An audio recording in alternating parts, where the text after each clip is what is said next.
Juto, take this. What? Come on, you don't even know what a cube is? Are you sure you really want to give him a cube? Of course I am. He's a member of the Counter-Sentinel unit now. What the heck is a cube? Is it really that big a deal? Allow me to graciously enlighten you, my ignorant friend. A cube is a device that allows you to receive letters from others. How do you get letters with something like this? First, you enter the characters into the cube. It converts those into Con, slips it into the Con that flows throughout the world, and it's sent to the pillar in whatever region you want. What? Oh well, I suppose your brain isn't capable of understanding even when it's explained to you. Look, just try to remember that cubes are used to send and receive letters.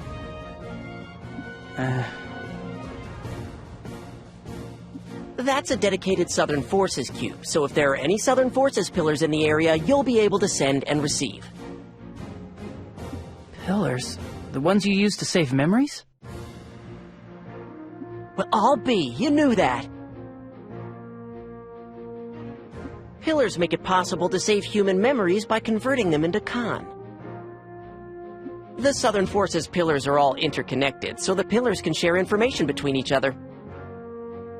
Also, all letters sent by someone using a cube are delivered by pillars to their recipient. And you can check the letters you've received from the main menu. Our operation orders sometimes come in via cube, so make sure you check it. Don't be such a know-it-all. Everybody knows this stuff. That's enough. Juto, as a member of the Counter-Sentinel unit, you'll do most of your fighting in a group from now on. Would you like to study party combat? The situation is exactly the same as it was on Highwind Island. Do you know how party combat works? Would you like to learn?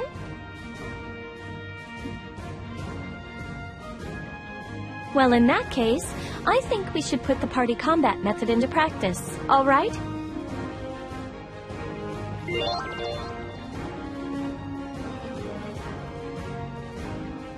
All right, I'll teach you how party combat works. Let's try fighting against a claw beast. Right. Argo and Crocell, I know you know this already, but pay attention anyway. A party is comprised of one leader and two people who provide support. The leader can be controlled directly. The leader can also be freely changed amongst party members.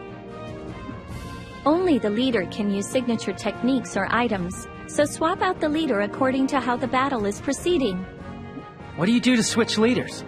In the battle menu, under the leader heading, choose a leader from the list of party members. When you press the Y button and open the battle menu, you'll be able to switch headings by pressing the right bumper or the left bumper. Put the cursor on the member you want to make leader and press the A button to select.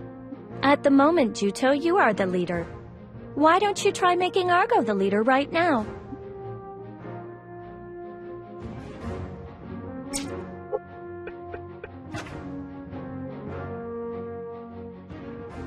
Nicely done! In the battle menu, there are also headings for items and AI settings, in addition to leader.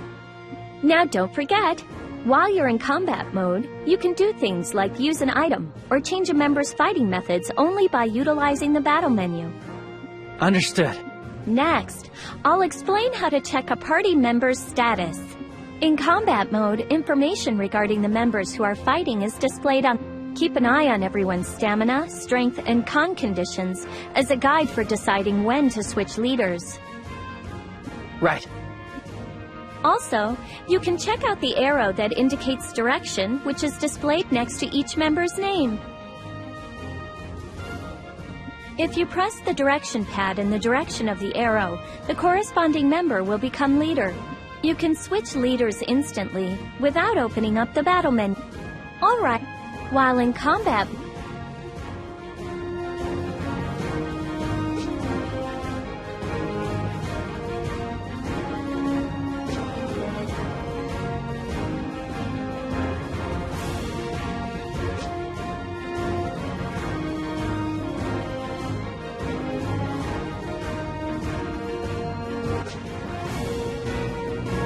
I'll take care of it.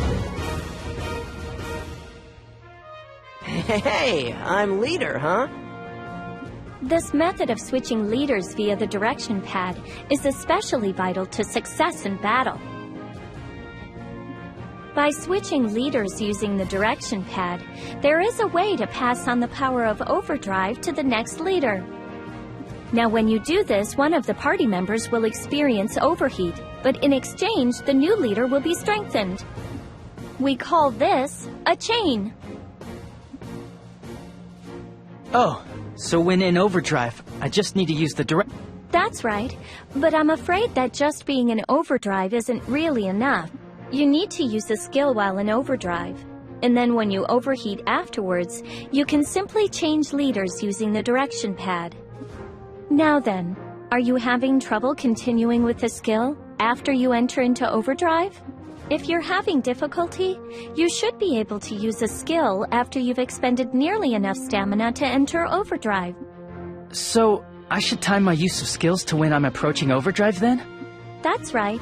Crocell is the leader now, so try to have him initiate a chain state with you. Why do I have to work with that? That's in order.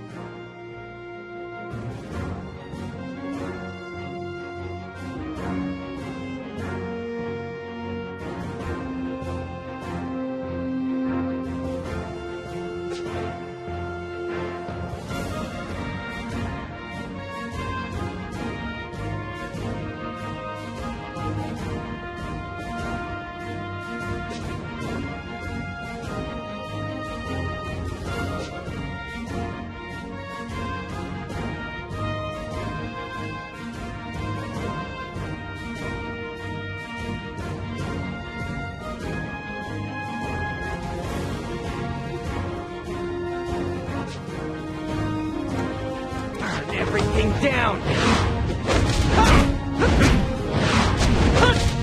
Don't hold a grudge against me. Hey! You need my power?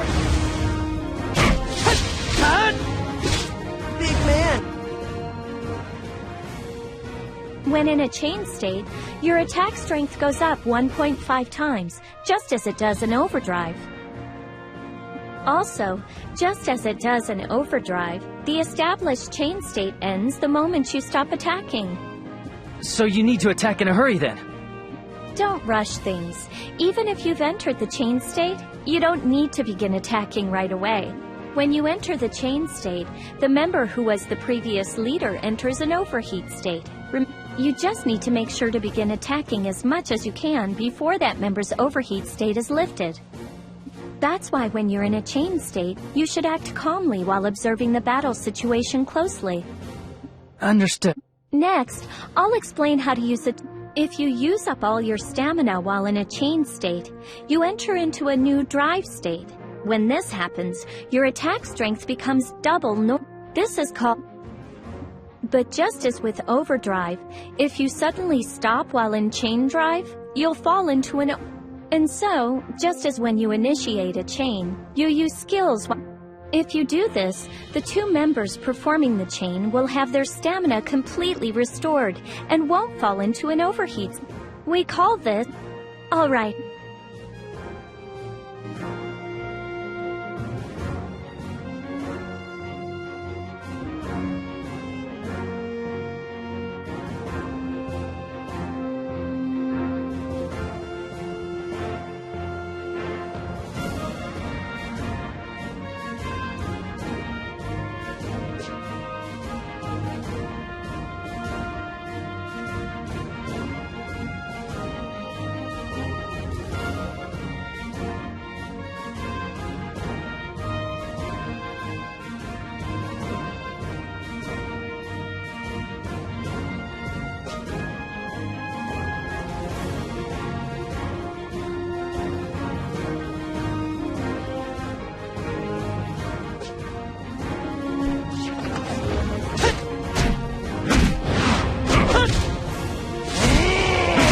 This is the end. Call me whenever you need to. Not done! I'm pretty good, huh? Well done! Chain drive and chain break might have powerful effects, but they come with great risks. If you fail to use skills while in chain drive, you'll lapse into an over... That means that two members of the party will be in an over... When in a chain state, depending on your stamina and con, it's best not to take unnecessary chances. Right. Stamina consumption amounts vary from member to member, so doing things like changing party members will make it easier to fight. You should also try changing members' fighting methods under the heading marked AI settings in the battle menu. Understood. Finally, this might not have much to do with party combat, but here's one last thing. I'm going to teach you all about Attribute Con. Juto, just as you and Argo use skills that utilize Strength Con, Crocell and I use wizardry that utilizes Attribute Con. Although I can create Wind Con and Crocell can create Fire Con, people who are able to create Attribute Con in this manner are referred to as wizards. What's the difference between Strength Con and Attribute Con? It works exactly the same as when Strength Con is generated as you attack your enemy during combat, but Attribute Con isn't generated within the body. Con is generated in the space where you're fighting, so if you leave that location, you can't use the Con that you generated. Also, it fades as time passes, so if you cause Con to be generated, you should make aggressive use of skills. Crocell, to make it easier to understand, use a skill that uses Fire Con. Sure. Watch close now.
The difference in our level of power! Do you understand? Crocell is going to send you all the information he thinks you might need on Attribute Con and Environment Con via Cube as soon... Why do I have to do it? Do as Zeffy tells you. Fine, all right. All right, let's go and slay some werewolves. Oh yeah, I've been itching to get to this. Let's hurry up.